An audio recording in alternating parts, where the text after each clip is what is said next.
Good afternoon or good evening, perhaps even good morning, everyone, wherever in the world you may be. It's wonderful that there's such a good turnout for this Zoom event.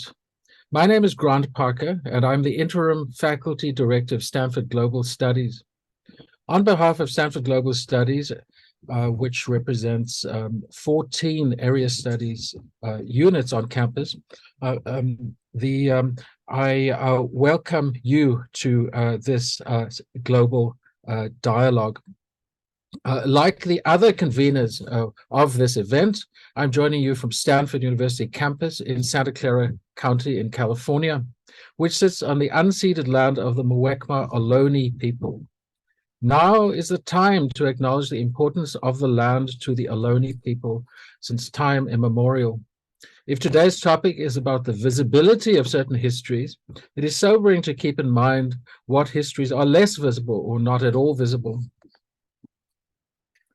The premise of today's conversation is that monuments articulate ideologies in physical space and material form, and it follows that regime change can rapidly elevate the visibility of certain monuments, making them obvious flashpoints for protests or other public statements. The motivation for the event comes from an overlap of many conversations that many of us have had on campus in recent years. In one of them, supported by Stanford Global Studies, in fact, monuments and memorials around enslaved pasts have been a focus of discussion. There we read authors including Erica Doss, Kirk Savage, Saidia Hartman, and James Young, who came up repeatedly. The other side of the equation involves the topic of nostalgia, perhaps best known in Svetlana Boyin's book, The Future of Nostalgia, a powerful exploration of identities around historical change. Many of these works are 20 years or older, whereas the topic continues to evolve with urgency, even if the very question of urgency may have changed before our very eyes in the past few weeks. Despite or because of current crises, I especially value our chance today to think about the bigger dynamics of historical temporality, of continuity and change in human experience, of social identities relative to physical place and historical time. I would like to hand over at this point to my esteemed colleague, Professor Laura Whitman from Stanford's Department of French and Italian to moderate the conversation. Thank you very much. It's great to be here. So our topic today that you just heard a little bit about already is very much about how monuments intervene in collective memory, especially in moments of crisis, and about how our retrospective gaze, sometimes nostalgic, sometimes not at all, evolves and transforms those monuments themselves, sometimes in very concrete ways and sometimes in more symbolic ways. And I think one of the very special things about today's panel is that we're hearing about this process in very different geographical, national, and historical contexts. So really creating a global dialogue between the situation in different places. So I'm really delighted to welcome all of our audience today, and especially, of course, I'm delighted to welcome our three speakers. And they are Jacob Dlamini, who is Associate Professor of History at Princeton, Vladimir Kulić, Professor and David Lingle Faculty Fellow in the Department of Architecture at Iowa State University, and Trinidad Rico, Associate Professor and Director of Cultural Heritage and Preservation Studies in the Department of Art History at Rutgers University. Thank you all so much for being here. So I will introduce each speaker right before their talk, and we will hear all three of the talks in succession, leaving time for conversation and discussion at the end. And when we reach that point, there will be about 15 minutes for our panelists to speak with each other and have a conversation, and then about 15 minutes for me to bring forth all of the questions that you in the audience might want to put into the Q&A feature of Zoom. So that's at the bottom of your Zoom screen. There's a Q&A that you can click and you can put in your questions, and you can start doing that as they occur to you while the talks are happening. And I will get to as many of them as I can when we reach that point in the webinar. Okay, so our first speaker is Jacob Dlamini, who is Associate Professor of History at Princeton. He is a historian of Africa with an interest in the pre-colonial, colonial, and post-colonial African history. He obtained a PhD from Yale University in 2012 and is also a graduate of Wits University in South Africa and Sussex University in England. Jacob held a postdoctoral fellowship at the University of Barcelona, Spain in 2011 all the way until 2015, and was a visiting scholar at Harvard University in 2014-2015. A qualified field guide, Jacob is also interested in comparative and global histories of conservation and national parks. Thank you so much, Jacob, and welcome.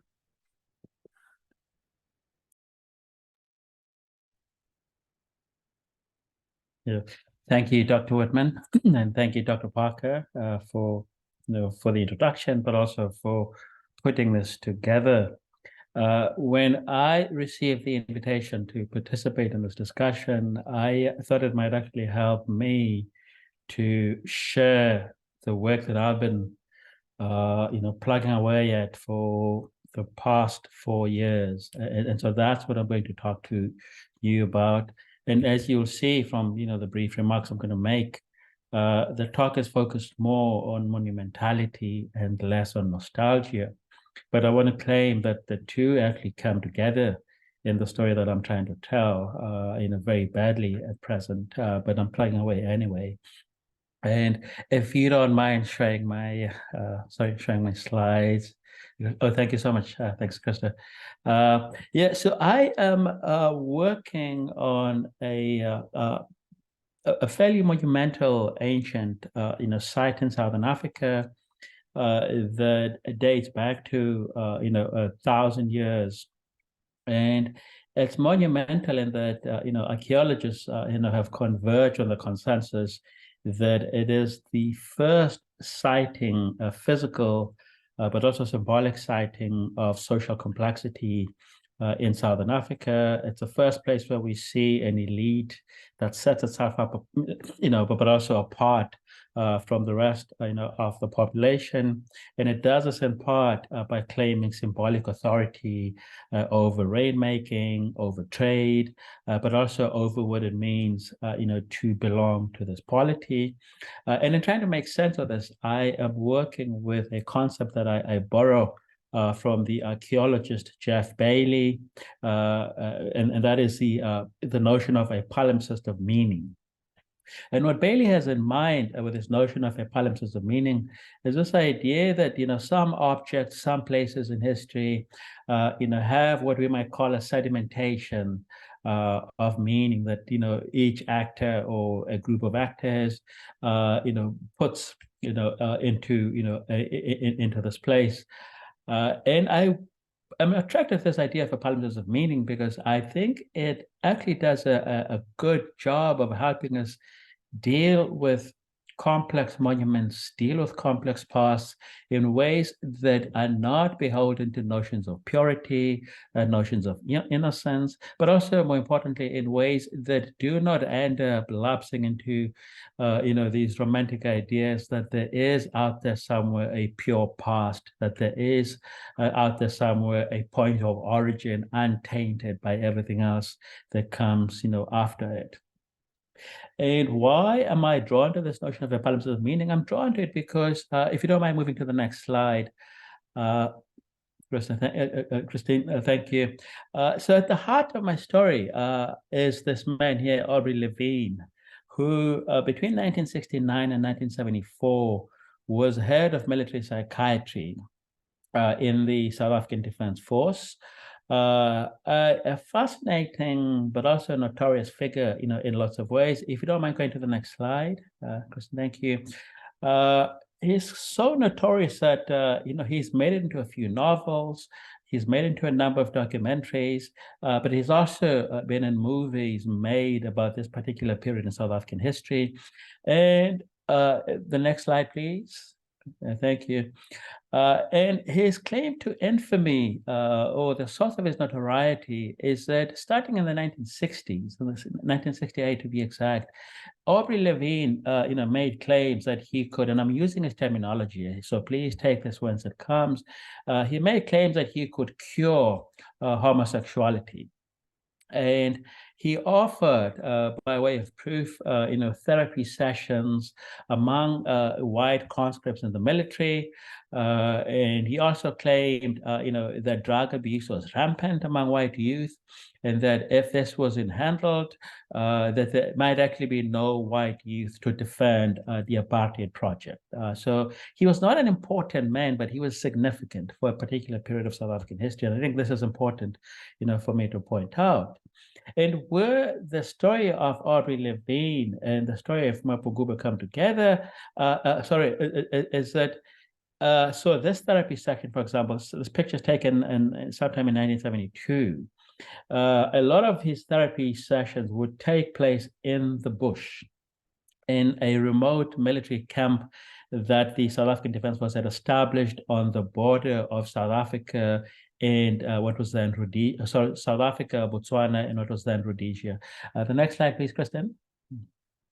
Yeah, and so this is a gang of recruits, and this actually is a still from a film that the Associated Press put together, because for a time this military base became very popular among militaries in West Germany, in the US, as the one place where they had figured out how to deal with drug abuse, but also how to deal with homosexuality in military settings.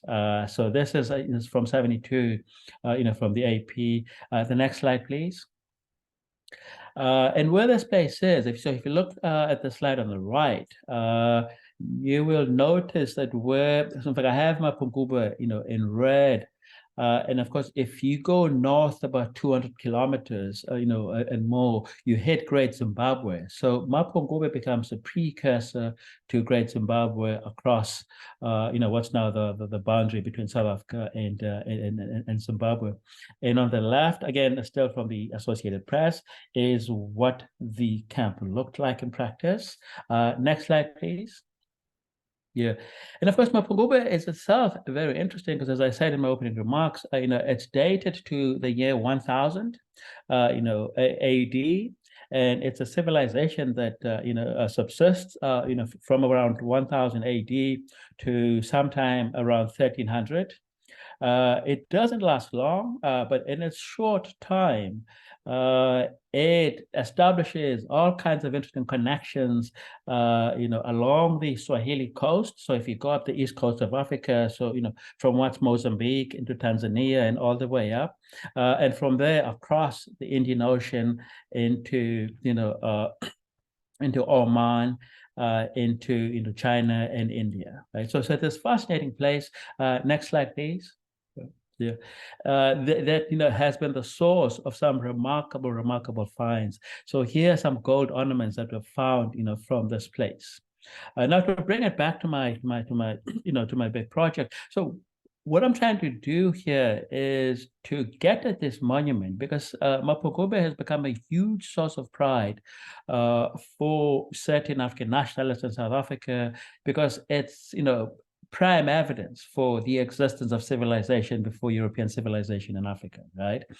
It speaks to these global connections, between this part of Africa and China and India, long before the advent of European rule in Southern Africa. So it's an important monument, in that sense. But it's also important, because it is, as I point out in this work, a site for these social experiments in what we might call the management of deviance, right, as defined by the apartheid government. And what I'm trying to do here is to tell a story of both Mapungubwe in its deep history, but also a much more immediate story of these experiments in military psychiatry in Southern Africa, led by this man, Aubrey Levine. So that's the project that I'm engaged in. And so where does nostalgia come into this project?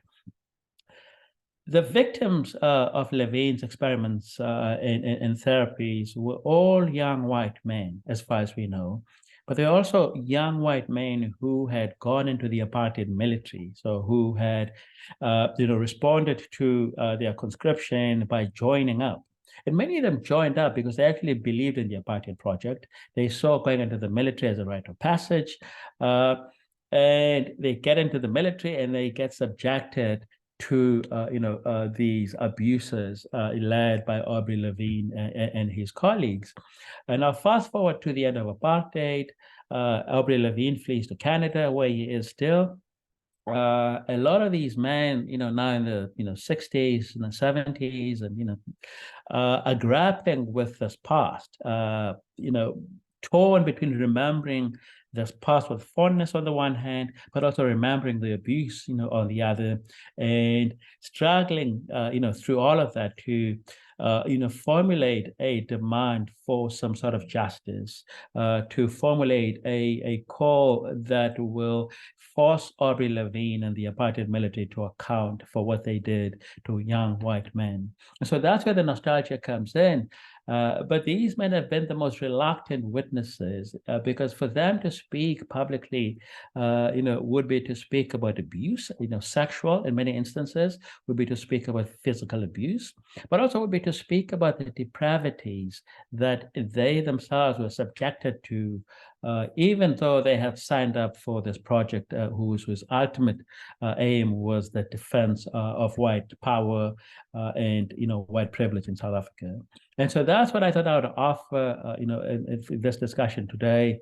A, just to share what it is I'm working on, but also B, just to offer what I hope is a useful approach to monuments and monumentality, right? Because no one is talking about effacing and erasing Mapungubwe, right? Because you're not going to do that politically. You can't afford to do that.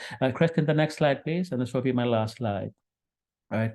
But what I'm trying to do with this monument is to read both this long, deep history alongside this much more recent, much more contemporary history. And so what you have there, and this is my last slide, are the remains of what was the military base at Mapungubwe, right? What was the military site where a lot of this experimentation, took place. And what we have, with those two pictures, what used to be bunkers, that the military used to keep material in. And so that to this day is still there. And in fact, if you visit Mapungubwe, there is a sign that will tell you that these are former military, bunkers. But the camp itself would not tell you much beyond that. And what I'm trying to do is in some ways to read this one ruin alongside this much bigger monument and to use that to tell one story. So that is my contribution. And thanks again for the invitation. Well appreciated. Thank you very much for your talk. So our next speaker is Vladimir Kulić, who comes to us. He's a professor at Iowa State University in the Department of Architecture. He's an architectural historian, curator, and educator who specializes in the architectural history of socialism, Yugoslavia, and Eastern Europe. He co-curated several architectural exhibitions, most importantly, the acclaimed show Towards a Concrete Utopia, Architecture in Yugoslavia, 1948 to 1980, at the Museum of Modern Art in New York in 2018. His books include Modernism in Between, The Mediatory Architectures of Socialist Yugoslavia from 2012, Sanctioning Modernism, Architecture and the Making of Post-War Identities, 2014, Bodanovic by Bodanovic, Yugoslav Memorials Through the Eyes of Their Architect in 2018, and finally, Second World Postmodernisms, Architecture and Society Under Late Socialism, which came out in 2019. Thank you so much, Vladimir, and welcome. Thank you very much for having me. Good morning, afternoon, evening. I'm actually currently in Europe, so it's pretty dark outside here. I'm very grateful for being able to join this discussion, which promises to be very interesting. And my contribution will concern the one segment of what I have been working on for a long time, which somehow from the very start included an element of controversy. I started working on the architectural heritage of socialist Yugoslavia, trying to historicize it in those heady days after the end of the Cold War, where socialism was something to be forgotten and in many ways erased. And this controversy has sort of followed my work, and it continues to do so, as I will try to show very briefly in my 12 minutes. You know, the continuing relevance of what we might call the memory wars that still continue over the real war of World War II in the region of the former Yugoslavia. However, I want to make the claim that these memory wars that started in the former Yugoslavia more than 30 years ago in many ways prefigured our current, still very much relevant dispute over commemoration and over memory. And in that sense, I think they have the broader global significance. But there are also, these memory wars are additionally being fueled by the global reception of the body of art and architecture that was used to commemorate World War II in Yugoslavia. I think we can start the PowerPoint. I'm an architecture historian, and I have sort of a professional problem of relying on images too much as a crutch. So I think I probably have too many images. We'll probably have to go through them a little bit faster than I imagined originally. Anyway, the reason why these monuments are there is simply because Yugoslavia was one of the countries with the highest casualty rate in Europe, with over 1 million casualties that needed to be commemorated at the end of the war. In addition, the additional layer of controversy emerged from the fact that the most important and most successful or the only, let's put it this way, the only pan-ethnic resistant movement that emerged ultimately victorious at the end of World War II was organized by the Communist Party. And of course, at the end of World War II, at the end of the Cold War, this inserted a point of controversy as socialism collapsed, as the federal Yugoslav state collapsed, and as the emergent nation states that succeeded Yugoslavia made a rather sharp turn towards the right. So there's this. On the one hand, we have anti-fascism as the foundation of post-war world order. We hope that that's still the case. And on the other hand, we have the fact that a huge body of commemorative work was built by a regime that no longer was considered politically desirable, in a defunct state that for quite a while was meant to be forgotten. This led to neglect, and in many instances to mass destruction of monuments, especially in the 1990s. But then in more recent times, simply the aesthetic power of these monuments added a new layer where they became globally renowned for their artistic value, which in some ways came to replace their original commemorative value, further leading to a sort of a cultural appropriation that I'm going to talk about in a minute.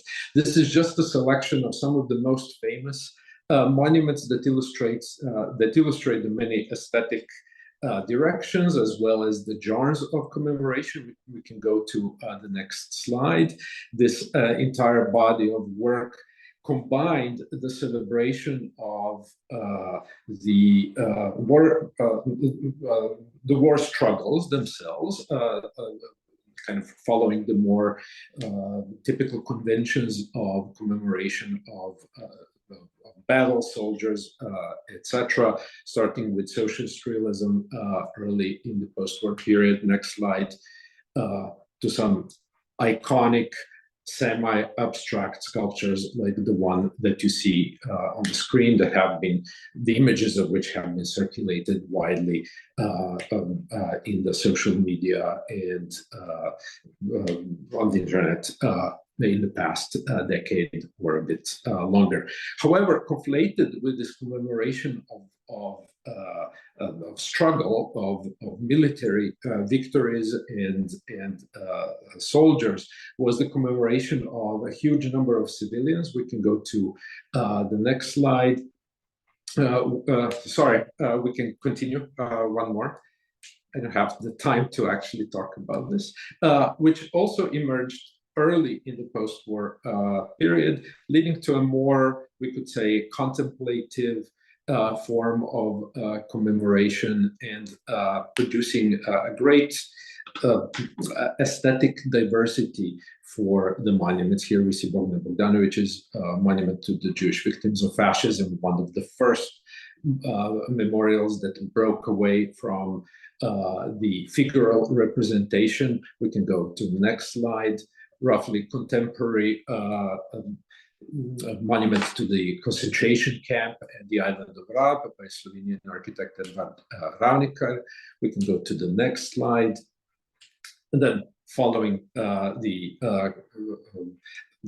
flourishing of high modernism, all kinds of abstract, semi-abstract sculptures, as well as memorial parks and other kind of environments that were created for this purpose. We can go to the next slide.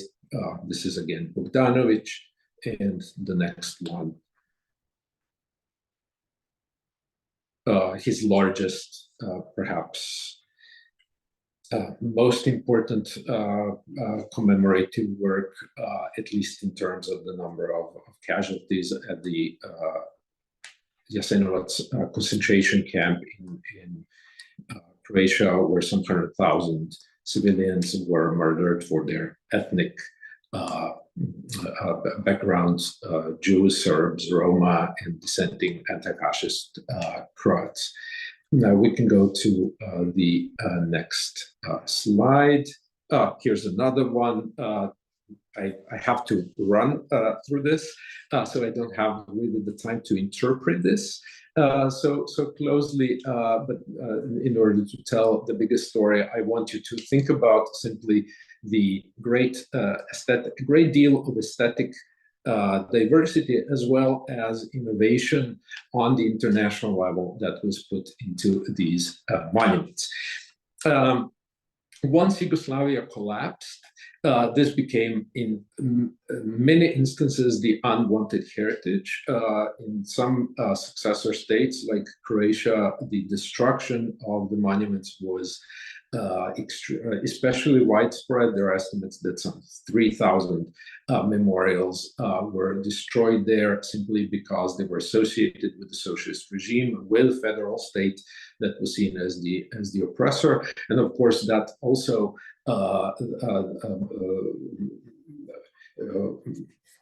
was in controversy with the extreme right-wing turn that pretty much occurred all over the former country. So there was this moment of mass destruction. In other places, it was more neglect rather than outright destruction.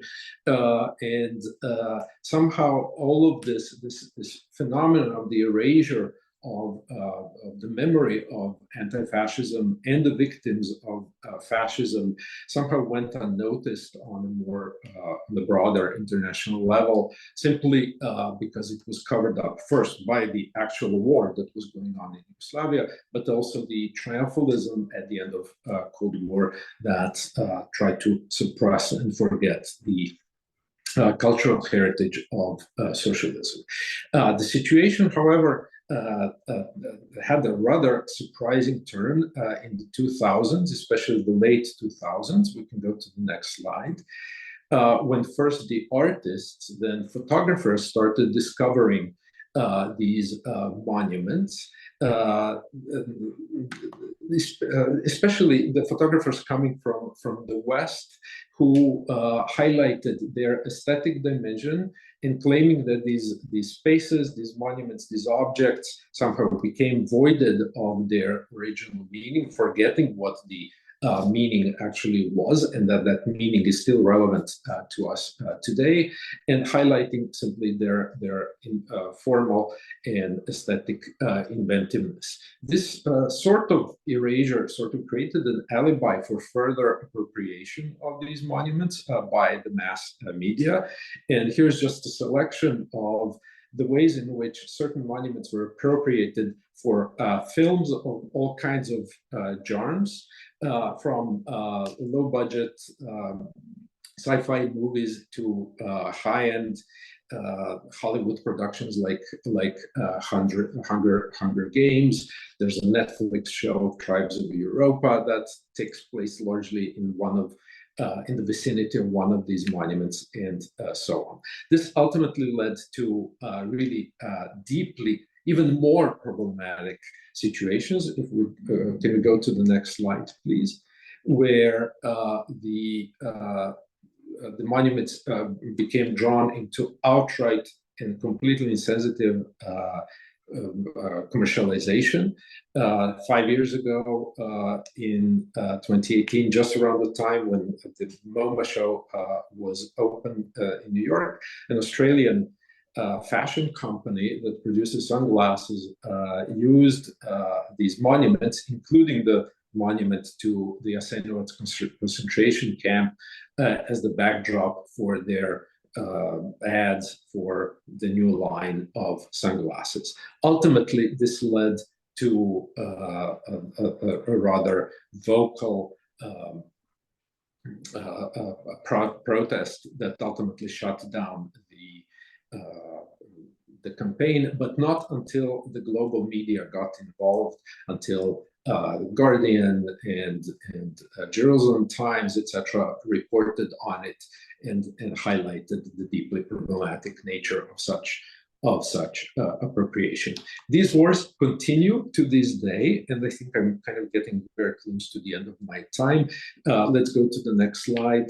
And I just want to show you two very recent examples. The Partisan Memorial Cemetery in Mostar, which underwent multiple cycles of deliberate destruction and renovation. Just last summer, if you go to the next slide, the local neo-Nazi groups again came and destroyed all of the name plaques of the deceased who were buried in this cemetery. However, the difference is that for the first time, perhaps, a really organized counter-movement emerged. First, this destruction was widely reported globally, not just in former Yugoslavia and Bosnia, but really in the global media. And then a local activists self-organized first to place the monument successfully on the list of the most endangered cultural heritage of Europe by the organization Europa Nostra. And then they produced a really excellent website that you see on the right, that documents the monument, the deceased, the construction, and everything around the Partisan Memorial Partisan Memorial Cemetery in Mostar. Next slide. This is perhaps even more recent and concerns the monument that you see on the screen, which is often claimed to have been the largest abstract sculpture in Europe or the world, depending on who you ask, by the artist sculptor Vojin Bakić, which commemorated the revolution of the people of Slavonia, which is the eastern part of Croatia, which was destroyed by the Croatian army in 1992 under rather controversial circumstances. We can go to the next slide, please, and that's the last one. On the left, we see the image after the 3 days of attempts to destroy the monument that took a huge amount of dynamite to be actually eventually torn down. And just last month, there was an event at the site where a group of activists, curators, and artists recreated a virtual apparition of the monument that you see on the screen, trying to revive the memory of this object as a work of art, as well as the chain of meanings that this monument embodied. And in conclusion, I want to highlight that what we're talking about here in these memory wars is really not just the interpretation of the past, but also the interpretation of monuments themselves. The nostalgia plays a part in it. There's a kind of particular phenomenon known as the Yugo nostalgia that is, in some ways equivalent or parallel to what in East Germany was called Nostalgie. But that even more importantly, I want to argue these wars over interpretation are really about the current social values that shape society today. I think I'm out of my time, so thank you for your attention, and I look forward to our discussion. Thank you very much, Vladimir. So our next speaker is Trinidad Rico, who is Associate Professor and Director of Cultural Heritage and Preservation Studies at Rutgers University. And Trinidad Rico holds a BA in Archaeology from the University of Cambridge, an MA in Conservation from University College London, and a PhD in Anthropology from Stanford University. She's been a senior honorary lecturer at the Institute of Archaeology of University College London and vice president of the Association of Critical Heritage Studies. Her research focuses on the study of heritage practices, discourses, and forms of expertise in Southeast Asia, the Arabian Peninsula, and South America. Her latest monograph, Global Heritage, Religion, and Secularism, which came out with Cambridge University Press in 2021, examines the history and effects of secularism in global heritage. Welcome and thank you. Thank you so much, Laura. And I'd like to thank Jacob and Vladimir for these incredibly exciting presentations and join them in thanking the team at Global Studies for this invitation to intervene on the topic of monuments to nostalgia. I'm the closer, so I'm going to make it super brief. The city of Doha, capital of Qatar, becomes practically deserted during the festival of Eid al-Fitr to celebrate the end of the holy month of Ramadan. In 2013, this relatively quiet week was disrupted by large-scale infrastructural projects across the waterfront that have been characteristic of this fast-growing nation. One of the victims of this reconfiguration was the oryx statue. Christina, I can see the slide now, please.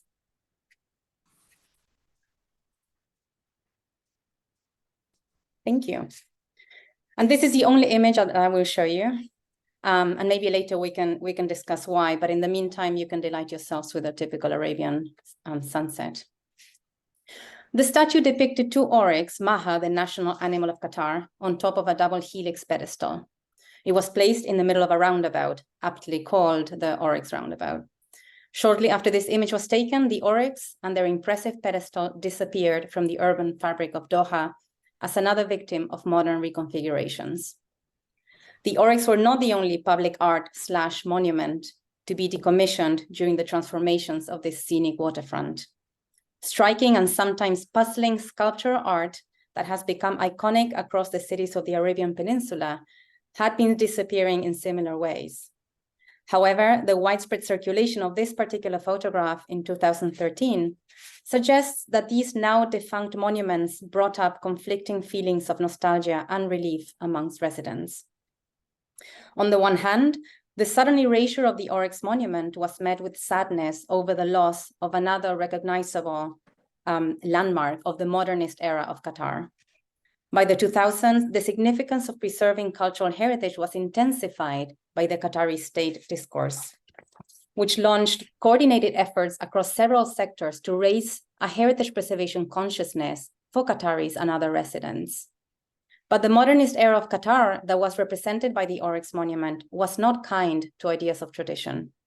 The transformations to the built landscape of Doha throughout the 1950s to the 1980s reflected a first wave of modernization that excised traditional architecture and spaces. In addition, modernism here was driven by foreign consultants and in alignment with global codes of urban planning, hence the predominance of roundabouts. In 1980, the first and only law protecting heritage was drafted to support the preservation of pre-oil traditional architecture alone. So that's explicitly before 1940, leaving more recent fabric at risk of disappearance. The Oryx, by these standards, were not Qatari heritage, but they were clearly somebody's idea of heritage and thus evoked some level of nostalgia. On the other hand, the removal of the Oryx resurfaced long-standing tensions in this predominantly Muslim society, disrupting the expression of nostalgia. In 2013, their sudden removal prompted a very specific rumor that claimed that South Asian migrant workers had been caught praying to the Oryx due to the animal's likeness to cows, a revered animal in Hinduism. It was an unlikely but sensational story that spread like wildfire, fueled by conflicts between migrant and citizens in this allegedly pluralist state. The spread of these rumors was not an isolated episode. An unknown number of years earlier, photographic documentation suggests that the pair of Oryx were already removed temporarily. On social media, the 2013 demolition prompted the resurfacing of these older blurry images of this very same roundabout featuring, instead of the Oryx, an oversized globe at the top of this distinctive pedestal. In this instance, rumors surrounding the removal or how it was justified on hindsight mobilized again religious justifications. This time, the concern was the depiction of animal figures, considered by some to be inappropriate for what was supposed to be an Islamic city like Doha. Monuments such as the Oryx and its erasure reflect a conflicting landscape for the exploration and expression of nostalgia as a future-making instrument in Qatar. Nostalgia can only be mobilized in support of Qatari heritage in discrete ways. Temporally, it is a force that reaches out to pre-industrial livelihoods, for example, the pearling industry that has been largely romanticized, leapfrogging over the more recent but formative periods of industrialization, and in particular, anything related to fossil fuel exploitation. This means that the disappearance of the modernist city in Qatar ruptured the historical continuity between a traditional pre-industrial and a modern industrial nation, and that's where the sense of loss comes from. Thematically, nostalgia for the Oryx statues navigates a more mined territory. The modernist era in Qatar that the Oryx represents flourished at a particular window after the demise of late 19th century Muslim peril propaganda and before the rise of modern post-Cold War Islamophobia, as Klaas Grenell argues, when Islam was, I quote, still largely viewed as a quaint remnant of a traditional way of life that it was assumed would disappear in the ongoing modernization of the world, end quote. Accordingly, self-proclaimed chronicler of Arabian life, Helga Graham, described a cityscape of Doha in the 1970s where she claims the construction cranes outnumber the mosque towers in the ratio of at least 4-1. Beyond this exaggerated assessment, the project of modernization in Qatar that brought about all the comforts of modern living, such as air conditioning, was also a project of secularism. To feel nostalgia for the loss of the Oryx roundabout, therefore, is to mourn the loss of an era that had thrust Qatar into a sea of interchangeable symbols with little relation to the imagined roots of the nation. To take this point home, a full-page advertisement for the Sheraton and Fortune magazine in 1993 reads, "Stay at a hotel in Doha inspired by the pyramids," showing a side-by-side image of William Pereira's iconic Sheraton design that marked the closure in a way of this modernist era and the beginning as well. And on the other side, El Castillo, the ancient pyramid of Chichen Itza in Mexico. Naturally, the Pereiras Sheraton pyramid had not been designed to resemble a pre-Columbian Mayan city. It had been designed by Pereira's team to embody Islamic architectural design, but this was clearly lost in translation. What discarding the oryx tells us about nostalgia is that behind the skyscrapers of the modern world lay ancient tribal practices and Islamic customs that were and are still very much alive. They form the backbone of the more recent revamping of heritage languages in Qatar, which present an opportunity to reverse this erasure of Islam from the fabric and uses of the built landscape. Nostalgia for the oryx and the area of urbanism and modernization that it represents remains in limbo.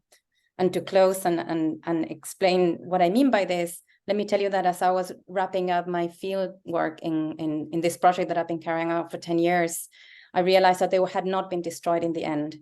I found them awkwardly resting on a low platform in the middle of a parking lot on the fairgrounds where the Qataris recreate traditional heritage and performances. Thank you. Thank you very much. All right, so now we have time for a little bit of conversation with all of our panelists, and I'm going to start with just a few questions that that came up for me that kind of unite all of your talks, and I'd love to hear from all of you on some of these. One of the really big ones that stood out is this question of aesthetics and whether do the aesthetics connect to a particular type of monumentality or type of memorialization or even type of memory? So I'm thinking specifically of this idea that, Vladimir, you mentioned the memorial to victims are more contemplative, right? But that's just one example of, the question of what's the, most broadly, the relationship of aesthetics and politics in these memorials. So that's a big question that came up. And I'll throw out another one, which is the connection between monumentality and place. It's really striking that all three of your talks are, I think, really deeply embedded in particular places and the visuals, even the importance of the landscape, the land, the specificity of where these are. So I'm wondering, is that part of what makes a monument something different than a memorial, a plaque, a work of art that connects to history? So just wondering a little bit about that. And then I think a third thing that I'd love to talk more about is how do we, this kind of moment where we think about our own procedure. I thought the palimpsest image that Jacob brought up was very interesting because in particular, because it implies that we're studying what is erased and what resurfaces kind of at the same time, that there's kind of things disappear and other things emerge. But then in the last talk, exactly, something that was lost has come back, but in a different way. So I'm wondering about how the process, how you think about the process. Okay, so I will leave it open to you.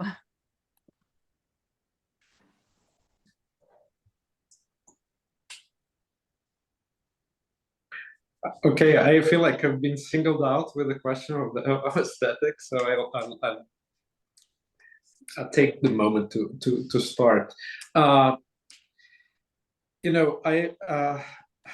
often asked this question, whether in terms of commemoration or whether in terms of there is a kind of some deeper connection between aesthetics and politics on a broader range. And I somehow came to my default answer that I wouldn't say there's none, but that connection is very flexible and tenuous, because we have, in a way, two landscapes, the political and aesthetic landscapes that can sort of overlap in many different ways. And I would say that perhaps one of the most striking features of the commemorative art in Yugoslavia was precisely the extreme aesthetic diversity in which it played out, where it's impossible to reduce it to any particular style or approach or genre, etc. And that this kind of current appropriation of the monuments that sort of singles out large abstract or semi-abstract sculptures is a kind of an act of curating, of selecting, and sort of flattening out this production that was extremely diverse. So I would say that we're talking about the kind of very complex, multi-dimensional space and constant shifts rather than kind of something that allows us to make direct connections. Mm-hmm. Mm-hmm. Yeah, thank you. And I want to say that I feel like I was at the opposite end of the spectrum in terms of thinking of aesthetics, and from Vladimir's, right? It's funny you say that there's no coherence, because from where I was looking at them, and I don't have the language for it, there seemed to be like a very coherent reverse conical that I wanted to ask you about later when we cross-examine each other. But in what you see in Qatar in this period of time is, as traditions being erased, these little monuments, and it's very generous to call them monuments, but they become so visually striking compared to the uniformity of everything else that's happening. But they're very much a caricature of national symbols, right? So you have the oryx, the national animal, the clamshell with the pearl for the pearling industry, the traditional dhow ocean-going vessel, right? So they you don't have to think a lot about it. There's not a lot of room to have feelings about it. It's just, let me just bombard you with some national symbols that are kind of pretty, but really awkwardly located. And that's why they stand out so much now that the city is remodernizing. Mm-hmm. Thank you. Yeah, I mean, I guess just very quickly to add to what to what my colleagues have said. I think the one useful thing about thinking about monument and place, not as somehow separate, but as inextricably linked, is that in some ways it helps us get away from these histories of innocence, right? These ideas that if only we can get rid of this one ugly monument, then we can get, to the bottom of what is a more pure, a more national, a more faithful monument, right? So to think of, of this as a palimpsest, is in some ways to think of this as something that builds on something else, right? So that when we do these histories, a big part of what we have to do, I think, is to collapse, what are often standard categories, right? That this is, that this is the black part of South African history, and this is the white part of South African history, right? And the big question that drives me is, well, what happens when we stop thinking of these as happening at separate times? So collapse our notion of time into one, give this a much longer durée, but also see this not as interference, right? So that the European part of the history interferes with the African part of the history, but that the two go together, right, in ways that make everyone uncomfortable, because I think that's what history should do. It should make us all uncomfortable, right? And you actually said something, about this earlier on, Laura, when you mentioned time and temporality in your opening remarks. And I think keeping that in mind is actually very helpful. Yeah, thank you. So I'm wondering if you have questions for each other.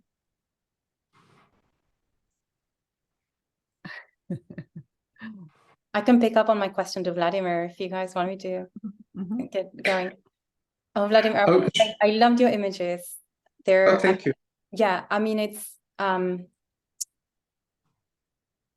the kind of circulation of the monument that I'm seeing in a place like Qatar, where there's still a lot of monument and public art building, right, that traverse that, like that share a purpose in a way to anchor certain sentiments to place.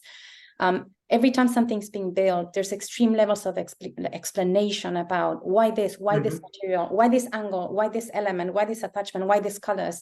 And then it's interesting to see the collection you curated and not understand necessarily why certain choices were being made. Is that preserved in terms of its ability to mobilize a very specific nostalgia? I see a lot of micromanaging in my monuments and a lot of contemplation in yours. I would say, that again, there was such a diversity that it's impossible to generalize. Some of the images that I've shown are visually so suited to this kind of communication, right, on the screen, that they are very immediately impressive, right, and they're memorable.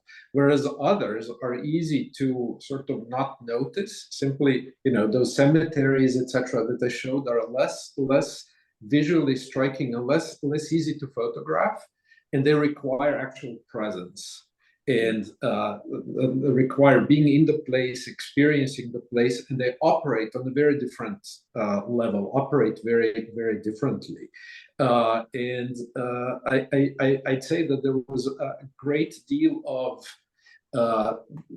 simply variety of approaches that makes it impossible to generalize them. Speaking of what you just said about contemplation and sort of this ambiguous interpretation, that was in part of a part of a strategy by some of the artists and architects. Bogdan Bogdanović, about whom I've worked, was sort of a convinced surrealist, and this and created monuments as puzzles that are meant to engage your contemplation and force you into your own interpretive process. So that was absolutely a part of the story. And yet others were quite prescriptive, right? That very first one that I showed, shows that victory sculpture at the top, and is a much more direct in the interpretation that it offers. Thank you. Maybe I'll jump in. I have a question about, you only had 12 minutes. It was a very short time to talk about complex work, but I'm wondering how much you, in your research, address how people live with these monuments right now, right, with their disappearance. I mean, we heard a little bit, I think, in Trinidad's talk about that, but just and how different, probably, I mean, I'm guessing different populations and different people have different relationships to what is a part of their environment. So I'm wondering if we can talk about that a little bit. Like, I mean, I was curious, Jacob, about, is this a place that a lot of people come to visit? Yeah, I mean, I'll go first, because actually, like I was just thinking of Trinidad's project, and what it might tell us about how different people think about what we might call modernity, right? And of course, you get these conventional accounts of modernity that make it sound as if it's a diffusionist process, right? That starts somewhere in the north of England, and then over time just diffuses outwards, and we all become modern. I mean, C.A. Bailey, right? I caricature his argument, some, but I think there's something in there, right? There's this notion of imitation. So the question, just building on Laura's question, the question that I would ask, Trinidad is, are there more epic explanations for what is going on with all this building, with all this construction, right? Are there epic explanations about Qataris becoming modern? And, if that is what's going on, is a particular notion of modernity at play here? That's the one question I'd have. And then just to answer Laura's question very quickly, so the trouble with Mapungubwe is that it's fairly remote. So even if you fly to the nearest airport, you still have to drive 300 kilometers to get to it. Yeah, so you need time, you need money to visit this place, and it's absolutely beautiful. But it is remote. But what's been remarkable, in fact, what I've been working on just this past week, ethnographic accounts of people who, let's say, never left, right? So people who have lived there for pretty much as long as this place has been around.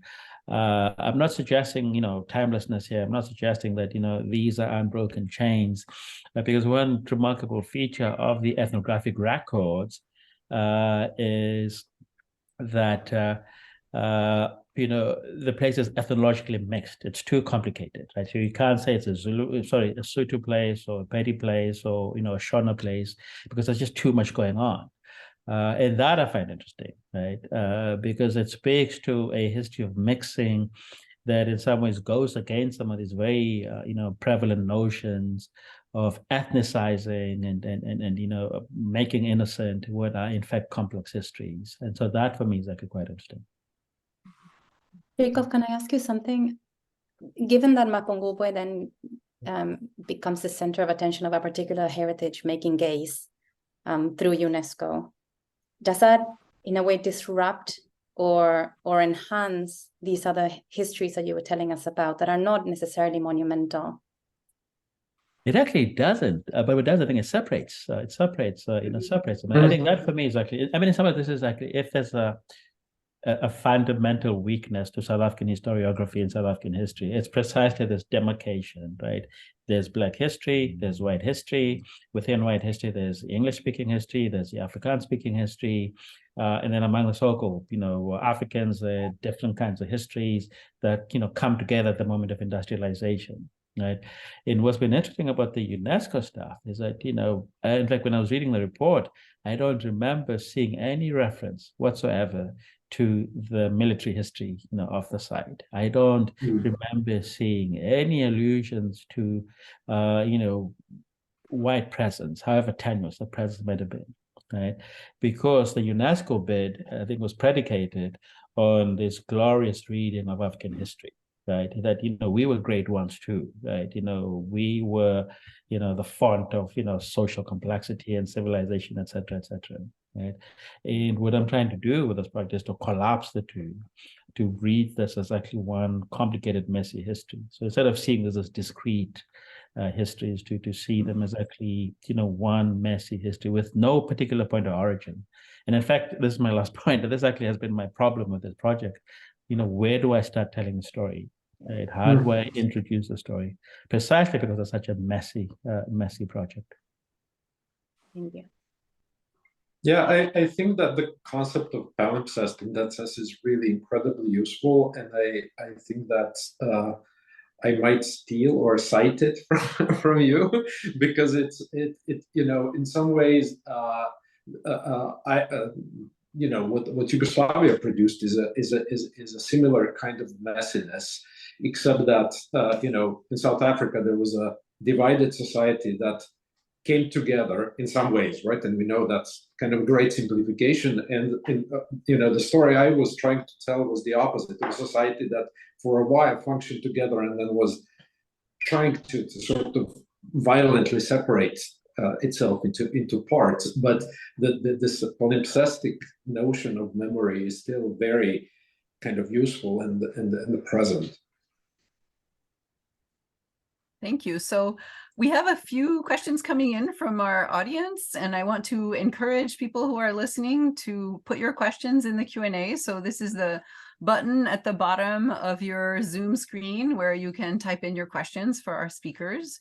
But I'm going to start with a question that is, I think, specifically for Vladimir and your last slide. The question is, the final slide you showed a virtual monument located in situ.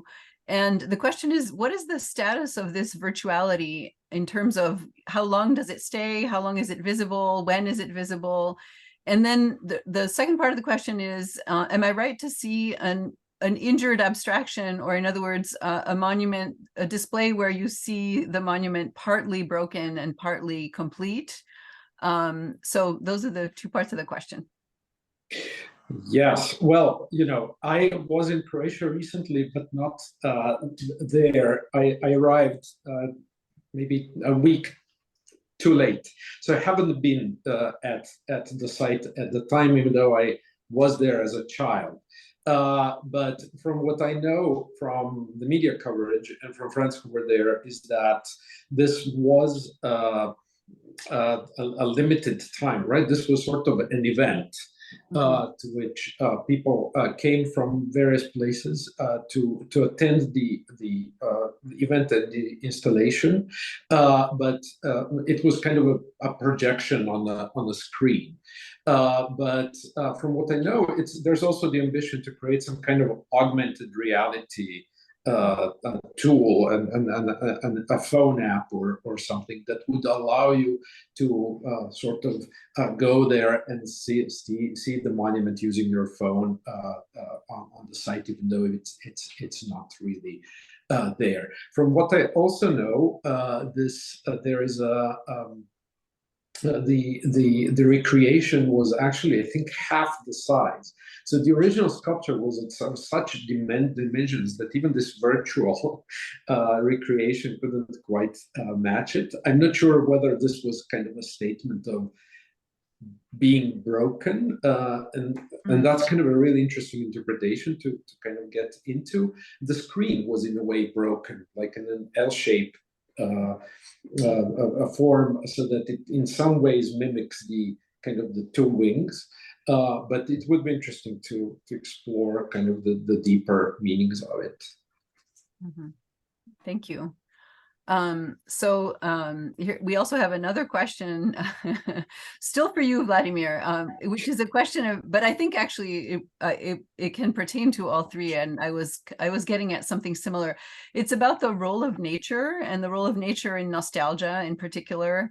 And questions of, eco-brutalism and sometimes the controversial placement of monuments in nature. And so, yeah. Yeah, I feel bad because I feel like I'm monopolizing the Q&A, but yes, I mean, nature was extremely important in terms of citing the monuments, especially with some artists and architects. They took really a great deal of time and attention to placing them in nature. And again, to follow up on my previous claims on extreme diversity, right? A lot of these monuments do qualify as brutalist, meaning that they were made out of reinforced concrete, but that is not universal again. And a lot of them were made out of stone and other natural materials and very deliberately, very sensitively sited, right? So again, it's not possible to generalize. I actually had to look up the term eco-brutalism. I realized that that's something quite recent. And I do have, as an architectural historian, I have written a piece arguing that this term brutalism no longer serves the purpose because it covers so much ground that, we no longer are sure what we mean. I assume that the question is really about this sort of dichotomy between the natural environment, this man-made and the rather imposing structures that we saw in some of the images. And yes, that is absolutely something that speaks to the distance, a temporal distance, right, between us and the time when these monuments were constructed, when the environmental issues that we're dealing with now were not so present. But in some other instances, again, to bring up Bogdanović, environmental questions absolutely were a part of the design, and they were very sensitively handled. Mm-hmm. I'll try to be short. No. Thank you. Yeah, and Jacob has a lot to say about that, but I just briefly want to say that it's not an accident that it is a pair of oryx that kind of invoke the idea of the natural landscape of Qatar that gets put there at the time when the direction of the nation orients itself from resource extraction that was in harmony with nature, pearling, to fossil fuel extraction, and in the Corniche, which was reclaimed land and that basically destroyed the original bay. But these are all analyses that, it seems always that one can make on hindsight. I'm not really sure how, if one were to conduct ethnographic research at that time, that would have been at the, frontal cortex, the activities of whoever was designing and curating the public art for the face of the city. So one other question that has come in is, the following: how might we understand the distinction made by Arthur Danto between monument and memorial? So this distinction has been criticized, but how do your materials suggest a response?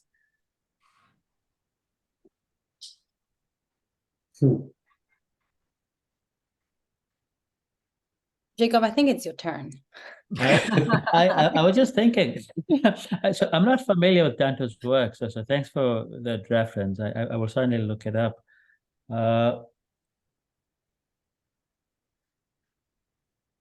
I mean, if there's a distinction as I see it, right, and I'm speaking superficially, having not read Danto's work, so please take this, once it comes.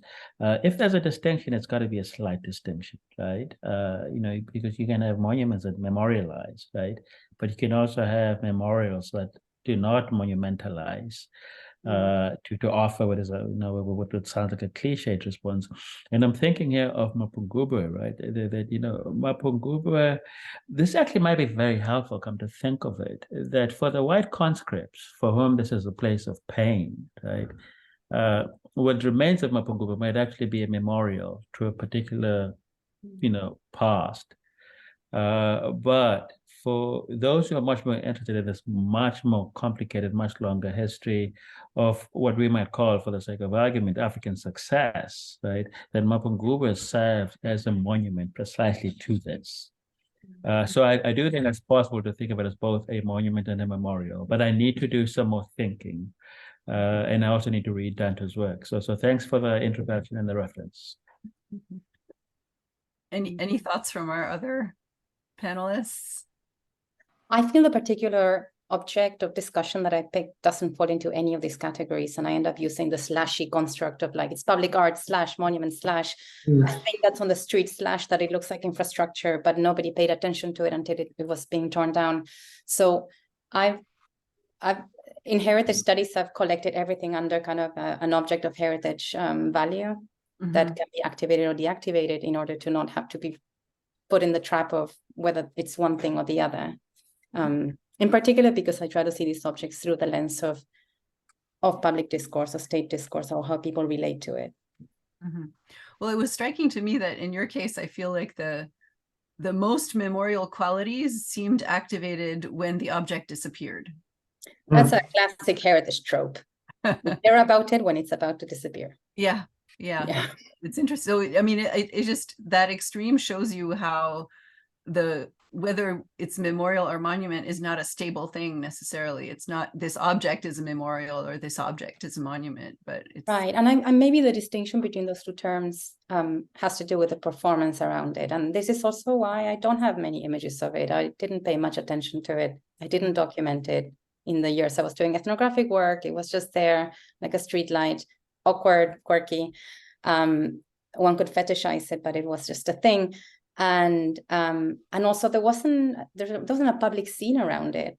And I tend to think of monuments in association with people doing things to them. So so yeah, so it was a non-place in a way, in a roundabout.